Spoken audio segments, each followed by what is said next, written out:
Now for today's episode, Free State or Fair State, Ireland after independence. Over the last few weeks, there has been a lot of events on in Ireland to mark the centenary of the 1916 Rising. The Rising was the first step on Ireland's road to independence, so I thought it would be worth looking at what life was like after independence. As the title suggests, I'm going to question how free and fair independent Ireland was in the 1920s.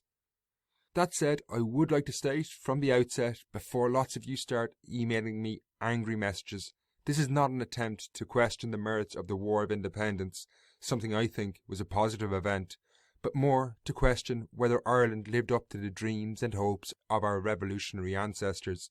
One final thing I would say before I begin is that this show is probably not suitable for younger listeners. There are references to sex in the second half of the show.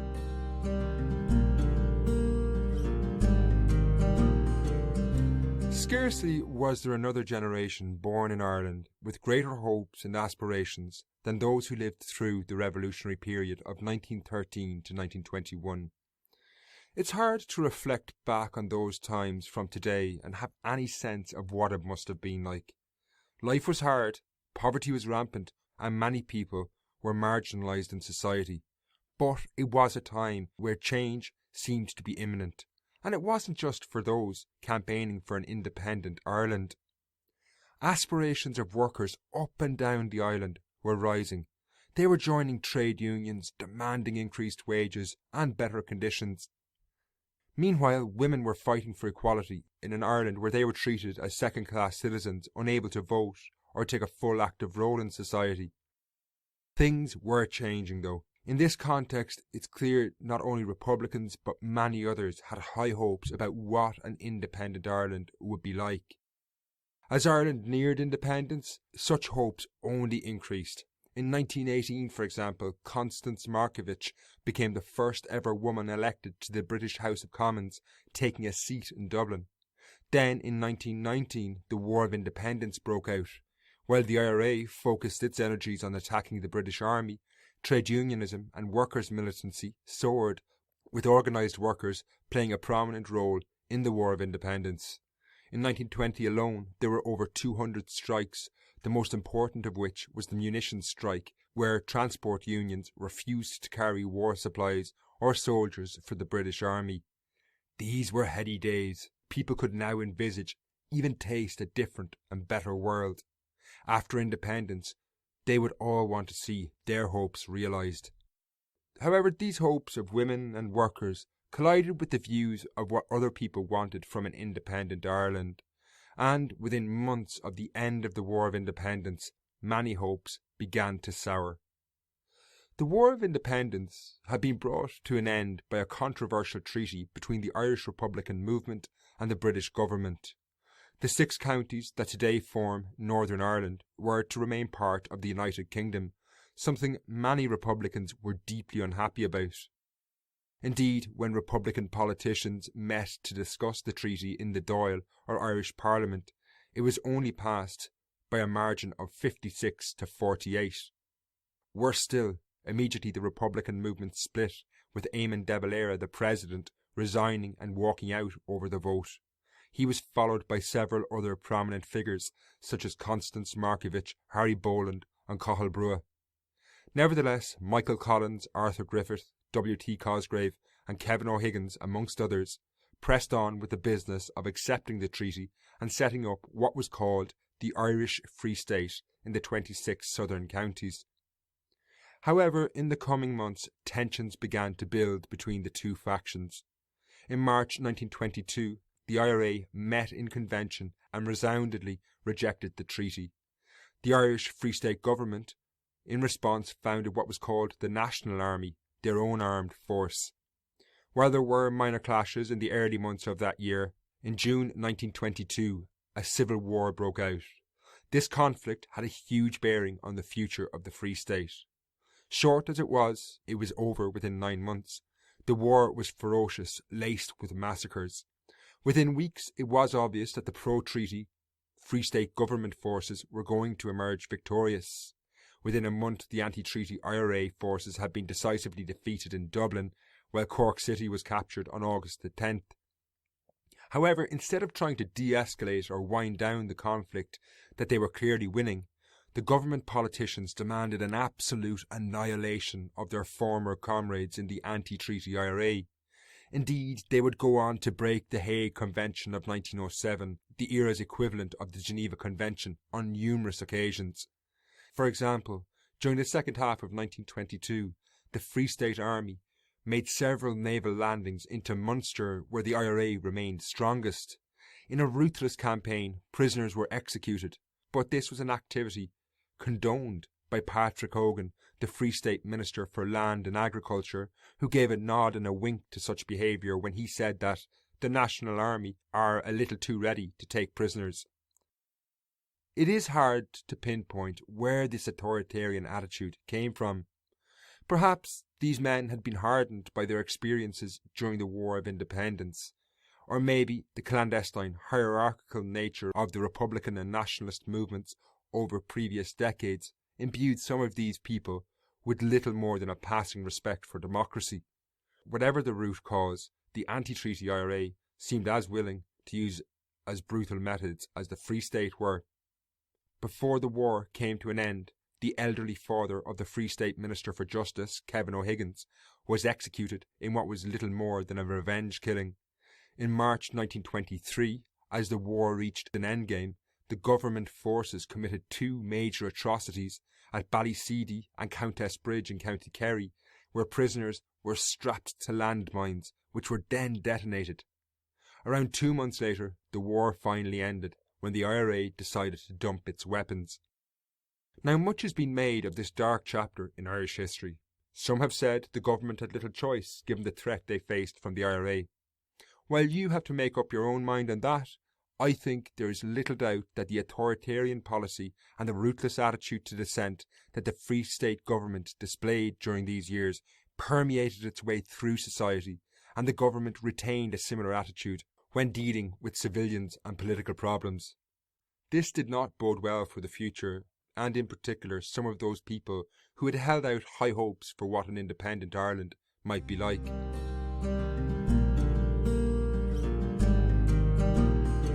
By 1923, the government of the Irish Free State were undisputed masters of the 26 southern counties of Ireland, having utterly annihilated what they regarded as the enemy within, the IRA.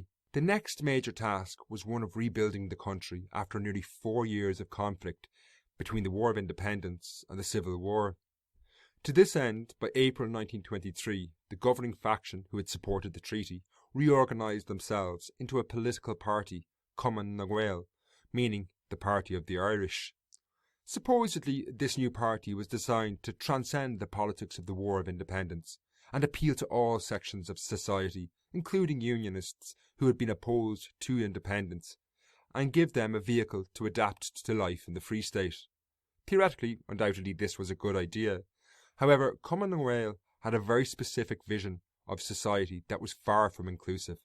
Highly conservative and traditionalist in outlook, they wanted to roll back on the social radicalism of Ireland's revolutionary period and re-establish the old economic and social order as best they could.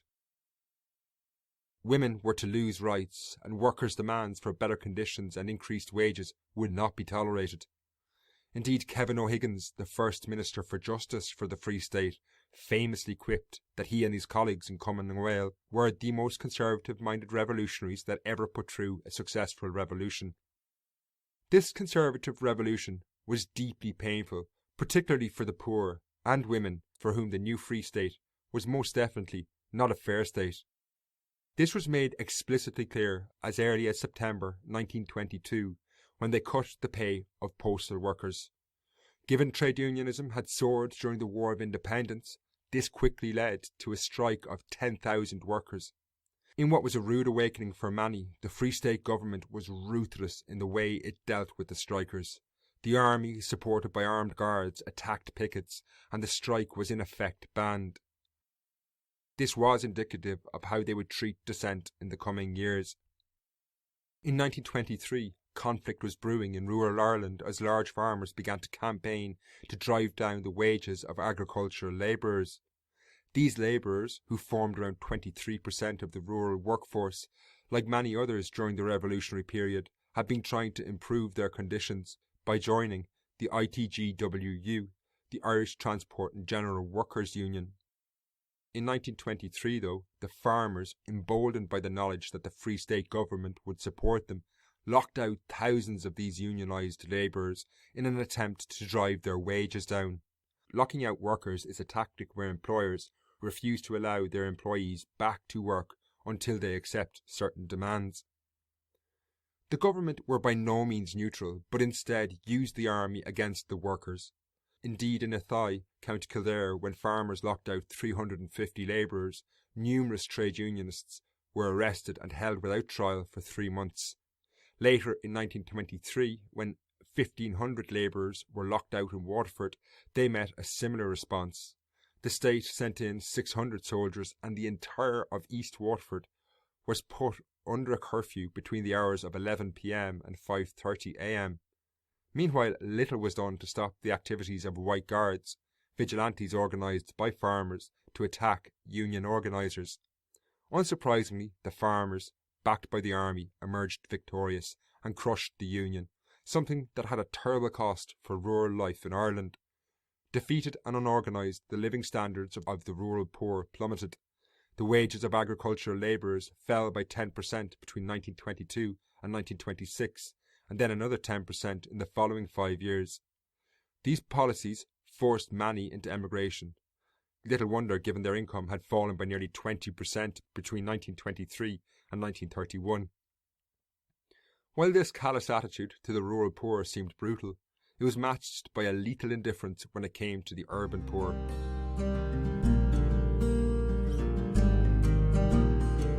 One of the greatest problems facing Ireland in the 1920s was the plight of the urban poor. A legacy of the rule, or perhaps misrule, of the British Empire was the horrific slums in Dublin, which were among the worst housing in Western Europe. Thousands lived in crushing poverty and filthy conditions. However, in the early years of the Free State, the government did little or nothing to help those stuck in what was overcrowded, squalid conditions.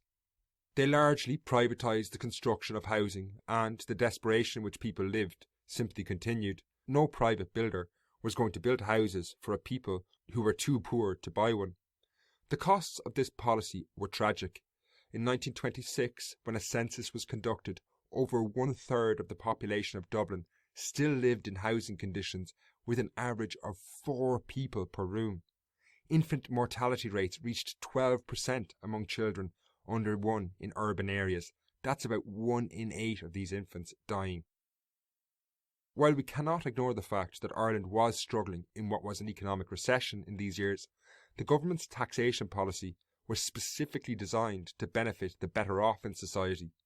Income tax was reduced from 27% to 15%, and instead taxes were levied on goods and services. These type of indirect taxes have a much greater impact on the poor, given that they don't factor in people's ability to pay. While it became abundantly clear that Cumann na nGaedheal cared little about the poor in society, many of whom had harboured hopes in independence, perhaps the most savage social policy was the one they adopted towards women. Over their 10 years in power between 1922 and 1932, Cumann na nGaedheal started a process that would see women effectively forced from public life in Irish society, something that was linked to their relationship with the Catholic Church.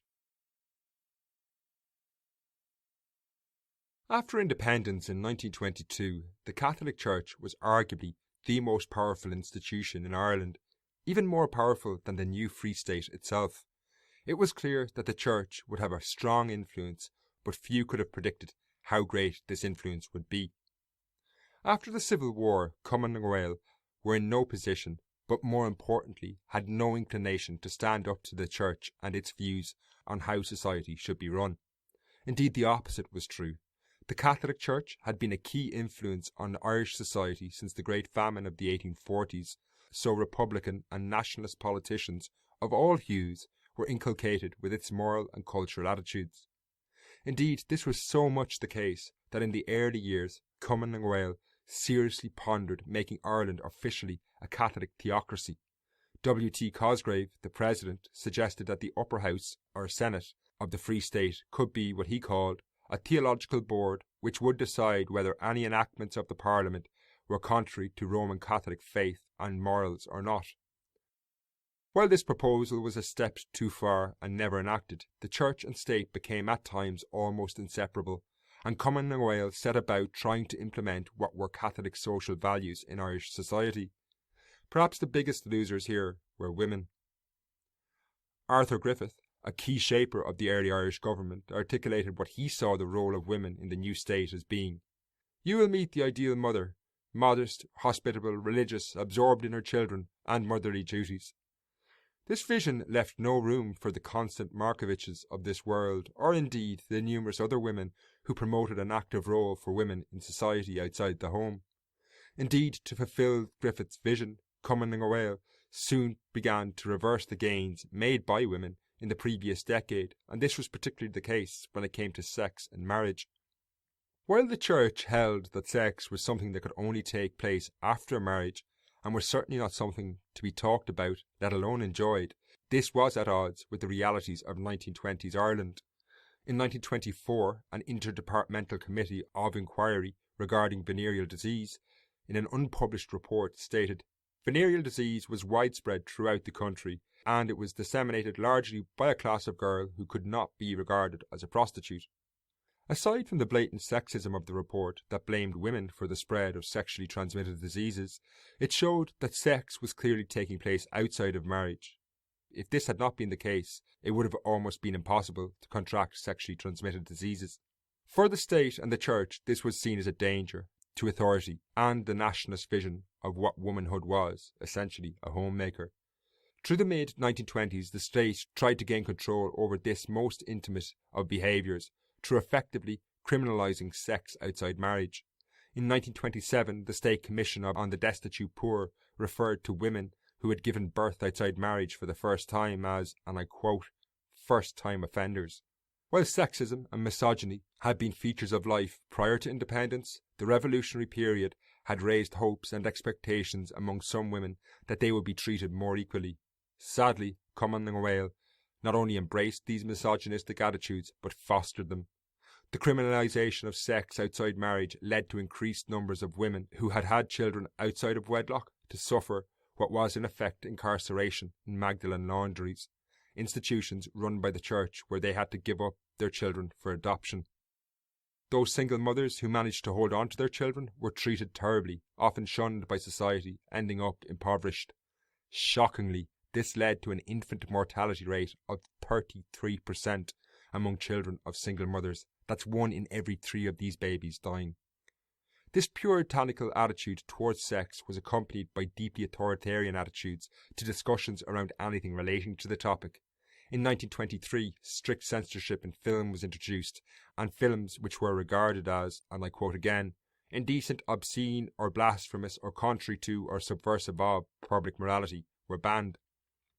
By 1929, censorship bills enabled the government to ban even the dissemination of material discussing birth control. During the debate on this topic, the authoritarian, anti-democratic attitude that was now enshrined in the government could be seen in the logic forwarded by James Fitzgerald Kennedy, the Minister for Justice, who said, "In the government's views on contraception, we are perfectly clear and perfectly definite.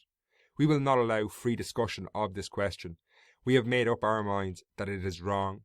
That conclusion is for us unalterable. We consider it to be a matter of grave importance. We have decided, call it dogmatically if you like, and I believe almost all persons in this country are in agreement with us that that question shall not be freely and openly discussed. That question shall not be advocated in any book or in any periodical which circulates in this country." The long-term ramifications of such authoritarian attitudes to sex, fused with church morality, created an environment where sex in any context was never discussed, something that had horrendous consequences. In 1930, when a judge, William Carrigan, headed a commission which investigated, amongst other things, sexual crimes in Ireland, he uncovered widespread sexual abuse of children. In the findings, known as the Carrigan Report, Eoin O'Duffy, the Chief of Police, stated there had been 6,000 cases of abuse of people under 18 and some under 11 between 1927 and 1929.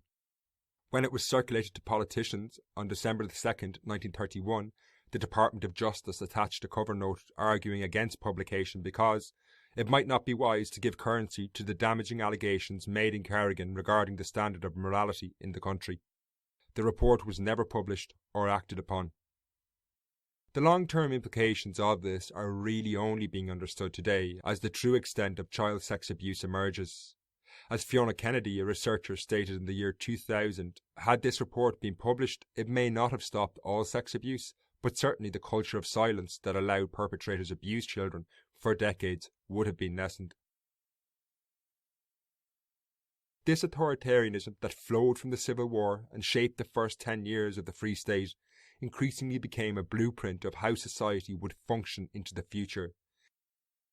In 1932, a faction of the Republican movement defeated in the Civil War, Fianna Fáil, won the election that year and replaced Cumann na Gael as the governing party. In some respects, Fianna Fáil were different. They began large-scale housing programmes which would alleviate some of Dublin's worst housing problems in time. However, in terms of social policy, their transition was largely seamless as they continued with many of Cumann na Gael's ideas. Indeed, it was Fianna Fáil who ensured the Carrigan report detailing child abuse was not published or acted upon, and in 1937 it was they who enshrined the conservative view of women as second-class citizens when they drew up a new constitution for the Free State. Undoubtedly, Ireland's independence fell far short of the visions of many revolutionaries who aspired to a secular Irish republic that treated all equally. The stifling culture that developed was best seen in how writers and artists were treated and how they themselves reacted. In 1923, for example, W.B. Yeats won the Nobel Prize for Literature, but the Catholic magazine, the Catholic Bulletin, dismissed the prize as a substantial sum provided by a deceased anti-Christian manufacturer of dynamite. Unsurprisingly, many writers followed the urban and rural poor into what was often a miserable emigration. This would prompt another Nobel laureate, Samuel Beckett, in his 1956 play All That Fall, to reflect, "It is suicide to be abroad, but what is it to be at home? A lingering disillusion." Indeed, even as late as 1988, Philip Chevron from the Pogues in his song Thousands Are Sailing reflected about Ireland. "Wherever we go we celebrate the land that makes us refugees, from fear of priests with empty plates, from guilt and weeping effigies." It may have been called a free state, but for many it certainly was not fair. Ireland's journey towards independence did not end in 1922. Indeed, if anything, it was only the end of the beginning. I would be keen to hear your views on what is a pretty controversial topic. Let me know what you think by getting in touch at history@irishhistorypodcast.ie. That's history@irishhistorypodcast.ie. Until next time, Slán.